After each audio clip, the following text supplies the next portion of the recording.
quem o Brasil quer ser. O Brasil não tem projeto de país. Porque você mesmo deu uma situação aí que ela pode ser caótica ou catastrófica para nós. E uma terceira guerra mundial que certamente a China estará envolvida. Eu concordo e gosto da colocação. Será que o mundo vai ter opção? Aí a China invade Taiwan, como é que a gente fica? Assim, como é que, invadiu ali, né, irmão? Puta, e agora? A gente é amigo desses caras ou a gente não é amigo desses caras? Só que daí eu acho que a gente deveria mudar a nossa pauta de exportação. Então, parar com essa reprimarização da economia, tentar incentivar um desenvolvimento industrial, tecnologia, para mudar a nossa participação na relação econômica internacional. Porque se a gente continuar exportando só commodity, vai ter que depender de China e por aí vai, né? Mas esse papo existe desde a segunda metade dos anos 80, vai? Então, mas aí é porque não estão sendo implementadas as políticas certas e não tem um planejamento. Ninguém tá interessado nessa porra no fim das contas. Porque o Brasil não tem planejamento. Onde que o Brasil quer estar em 30 anos? Essa pergunta não existe. O Brasil não sabe onde ele vai estar daqui 6 meses. O Brasil é governado, ele é conduzido... Mas eu acho que assim, esses caras sabem o que eles querem para daqui a 4 anos. Porque é assim que funciona essa parada, os governos no Brasil, me parece... Eu não, assim, cara, sei que você tem um histórico na política e tal. Eu só acho que é assim. O Brasil não tem projeto de país. Não tem mesmo. Então pronto, se você concorda que não tem projeto de país... Mas tudo que você falar que vai foder os políticos, eu concordo. nós não temos um projeto de longo prazo. Se a gente tiver algum projeto, ele é de 4 anos. Só que a política no Brasil é tão instável, é tão insana e tão descontrolada, que uma grande novela de uma história policial. Tipo, você assiste a televisão e você vê os jornalistas, eles só falam de investigações, de tramóias. Eles são repórteres investigativos sobre tramóias. Então, assim, a gente não sabe o que vai acontecer em 6 meses no Brasil. E ninguém que tá lá, que se você tá cego ideologicamente, você não tem um plano de 4 anos. Só o seu plano da sua ideologia, não um plano pro país. Então, eu não acho que nós temos isso que o Marcílio falou e que eu concordo. Claro, que não é porque a gente... Parte do problema é porque a gente não arrumou um jeito de não depender da China. Ficou fácil depender da China, só que isso está ficando muito sério, porque você mesmo deu uma situação aí que ela pode ser caótica ou catastrófica para nós. O começo da história é só ela invadir Taiwan, mas e o depois? E uma guerra com os Estados Unidos, e uma guerra, e uma terceira guerra mundial que certamente a China estará envolvida. De que lado nós vamos estar? E o pior não é qual lado que nós queremos escolher. Nós vamos poder escolher? Esse é o problema, entendeu? Se a gente não puder escolher, quer dizer que a gente já era. Nós fomos vencidos. E o Brasil está se colocando nesse cenário, nessa situação. Tipo, a gente tem que fazer um esforço gigantesco para movimentar da onde o Marcílio colocou. Vamos parar de depender de exportação de matéria-prima bruta. Esse esforço é o que você falou. Estamos há tanto tempo tentando fazer acontecer e não aconteceu. Por que não está sendo feito sério? Porque nós não temos um projeto de país. Essa pergunta que eu acho que a gente nunca faz. Quem o Brasil quer ser? Nós queremos ser o líder da América Latina, o líder da América do Sul. Nós queremos só ser gente boa com todo mundo. Nós queremos ser uma grande potência mundial. Nós queremos ser o grande pacificador do mundo. Nós queremos ser a economia verde. Tipo, quem que o Brasil quer ser? O que nós queremos ser? Você não é nada se você não sabe onde você quer chegar. É interessante mesmo isso daí, porque é uma pergunta que eu acho que não tem nenhum brasileiro que consegue responder com certeza. Não porque... Não é porque o Brasil... Assim, vamos lá. Eu tenho... se eu pudesse escolher um desses aí, eu conseguiria. Que eu acho mais legal. Eu acho que a gente... Ia ser muito foda. A gente tem todo o potencial para ser a maior economia verde dessa porra. Acho demais isso daí também. Então se a gente... Só que assim, não tem... De fato, eu não sei o que os caras estão pensando. Porque se eles têm um plano, eles não comentaram com ninguém. Eles não estão pensando, eles não têm um plano. Mas isso é óbvio. Acabou de rolar a Cúpula Amazônia, por exemplo, e um dos pontos que o Brasil sofreu muita crítica é porque ele tá pedindo, né? Pô, países desenvolvidos, invistam no Brasil, vamos fazer aqui a recuperação da floresta e tal. Ao mesmo tempo que o Brasil tá querendo explorar a margem equatorial. que é uma área que está sendo chamada de novo pré-sal, que é uma área que, se o Brasil explorar, isso pode até dobrar a nossa produção de petróleo. Só que é na foz ali do Amazonas. Então pode dar vários impactos ambientais. Daí fala assim, pô, como assim? O Brasil está querendo liderar discussões de pautas ambientais, querendo explorar petróleo, por exemplo, na foz do Amazonas. Entende? E, Rock, um comentário que você fez, achei bem da hora. Você perguntou, né? Será que o Brasil vai ter poder de escolha? Será que o mundo vai ter poder de escolha? Eu, pelo menos, por exemplo, o Macron, isso aconteceu. O Macron, ele tá em visita à China, enquanto não lembro se foi a vice-presidente, enfim. Alguém fez uma visita a uma carta que é o presidente da Câmara dos Estados Unidos. E aí a China fez exercícios militares em torno de Taiwan, enquanto o Macron estava numa visita com Xi Jinping na China. E aí falou, pô, Macron, você vai ter que dar um posicionamento aí, ó. Enquanto você tá na China, a China tá fazendo exercícios em Taiwan.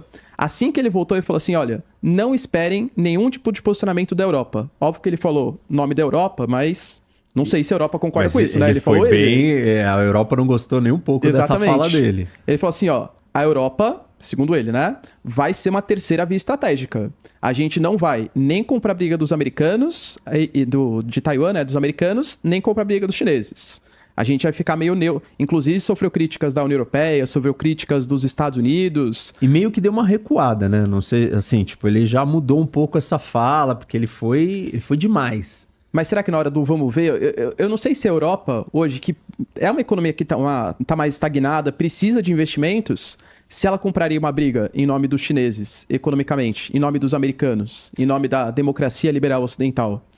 Eu acho que enquanto não mexer no calo dos europeus, eles não vão muito se importar não, viu? Mesmo com a questão em Taiwan. Eu concordo e gosto da colocação. Será que o mundo vai ter opção? Acho que essa é uma colocação bem real pra gente entender. Mas o que eu acho é que vai chegar uma hora que você não vai poder falar assim, eu tô em cima do muro. E assim, pra Europa ficar do lado de uma ditadura, de um regime totalitário e autoritário como o chinês, aí ela simplesmente rasgou tudo que ela é. E isso não vai acontecer, a não ser que a Europa tenha colapsado democraticamente, a não ser que a sociedade europeia tenha começado a eleger um monte de populista louco, autoritário, que não é impossível, né, dado as tendências que nós estamos assistindo no mundo. Independente do espectro político, você está dizendo. Isso, independente. Tipo, gente autoritária. E que é o que acontece em situação de crise econômica. A crise econômica favorece isso, é verdade. Né? Favorece. E acho que hoje não é só a crise econômica, né? Acho que a gente tem um contexto de comunicação no mundo digital, a gente tem uma série de coisas que estão fazendo o mundo ficar meio tenso. Cheio de rupturas, possíveis rupturas graves. Eu não acho que a Europa, se ela não tiver sucumbido democraticamente, ela vai escolher o lado da China. Pode ser duro, mas ela aí também um contraponto, ou um exemplo que a gente pode olhar do que aconteceu com a Rússia. A Europa não vai confrontar a Rússia. E assim, tá bom, não confrontou com tudo, mas a Alemanha foi lá e acabou, não tem mais gás russo, né? Não tem mais essa dependência com a Rússia e a Alemanha. Então, na hora que a coisa apertou, eles se adaptaram, e se adaptaram muito rápido. Assim, a Alemanha, ela fracassou, tá fracassando em várias coisas. Uma das coisas que eles disseram é que eles vão gastar muito em defesa e vão se rearmar para a nova realidade geopolítica do mundo. Isso foi falado, mas não está acontecendo. Ainda não aconteceu na prática. Outra coisa que eles falaram, e essa aconteceu, e aconteceu muito rápido, não iremos depender mais do gás russo. E realmente os alemães fizeram um milagre. Em 6 meses eles construíram portos de gás liquefado, né? Liquefied Natural Gas, para receber energia de outras maneiras. E eles fizeram isso muito rápido, eles foram muito eficientes. Então, assim, a reflexão que você trouxe acho totalmente válida. Eu só acho que, dependendo do que acontecer na hora H, a Europa ela vai ficar do lado ocidental democrático. Porque eu literalmente vejo uma divisão do mundo em dois grandes blocos aí. Um lado as ditaduras e do outro as democracias. E isso tá, na verdade, dividido de forma quase... Assim, tem ditaduras na América do Sul. A gente não tá falando mais de Oriente e Ocidente. Não, A não. gente tá falando de Isso. divisão ideológica. Isso. Eu não chamaria de ideológica, mas sistêmica, né? Porque é o que ele fala, Tá. o que a gente estava falando. Pode ter alguma ditadura, você comentou, uma ditadura de esquerda ou de direita. É verdade. Então, eu acho que é muito mais uma questão do respeito ao regime democrático e o sistema democrático. Nós estamos formando alguns blocos. E esses blocos estão ganhando mais união. Hoje, a Europa está muito mais próxima dos Estados Unidos do que estava há 5 anos atrás. Por causa da guerra. A Europa está mais próxima entre si do que estava há 3 anos atrás. Por causa da guerra.